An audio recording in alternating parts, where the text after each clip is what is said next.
Hello साथीहरु, आजको एपिसोडमा नेसेसिटी अफ स्पेसिफिकेसन जुन स्पेसिफिकेसन को पार्ट 3 एपिसोड हो। यसमा हामी पढ्छौं नेसेसिटी अफ स्पेसिफिकेसन को पोइन्टहरु। ल स्टार्ट गरौं।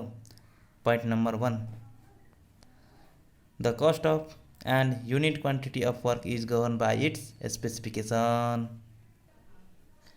युनिट क्वान्टिटी अफ वर्क भनेको एक युनिट कुनै काम एक युनिट को कस्ट कति हुन्छ भने निर्धारण अथवा नियन्त्रण गर्ने कार्य कसले गर्छ? स्पेसिफिकेसनले गर्छ। The cost of an unit quantity of work is govern by its specification. Second पोइन्टमा आऊ।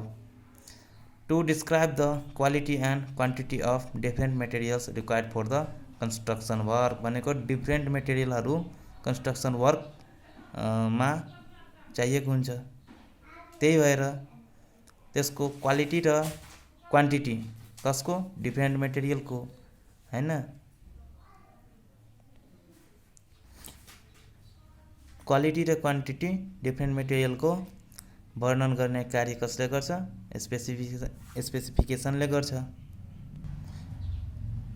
To describe the quality and quantity of different materials required for the construction work. It specifies the workmanship and method of doing work. Third मा के भन्छ? It specifies the workmanship and method of doing work भनेको गरेको कार्य वर्कम्यानशिपलाई भन्छौ र method भनेको तरिकाहरूलाई identify गर्ने कार्य कसले गर्छ? स्पेसिफिकेसनले गर्छ। त्यही भएर स्पेसिफिकेसन आवश्यक छ। 4 पोइन्टले के भन्छ? A work is carried out according to its specification and contractor is paid for the same. कुनै पनि काम के को अनुसार गर्छौ भने स्पेसिफिकेसनको अनुसार गर्छ र कन्ट्र्याक्टरले पेड पनि स्पेसिफिकेसनकै अनुसारले गर्छ। 5 पोइन्टमा के भन्छ?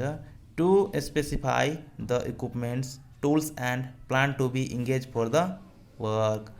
कुनै पनि वर्कमा टुल्स प्लान्ट र इक्विपमेन्टहरू इङ्गेज हुन्छ जसलाई आइडेन्टिफाई गर्ने कार्य स्पेसिफिकेसनले गर्छ। त्यही भएर स्पेसिफिकेसन महत्त्वपूर्ण छ, आवश्यक छ।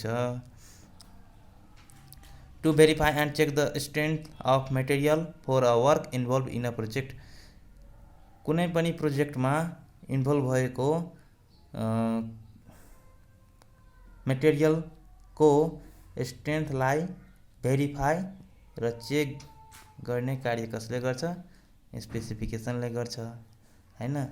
To verify and check the strength of material for a work involve in a project.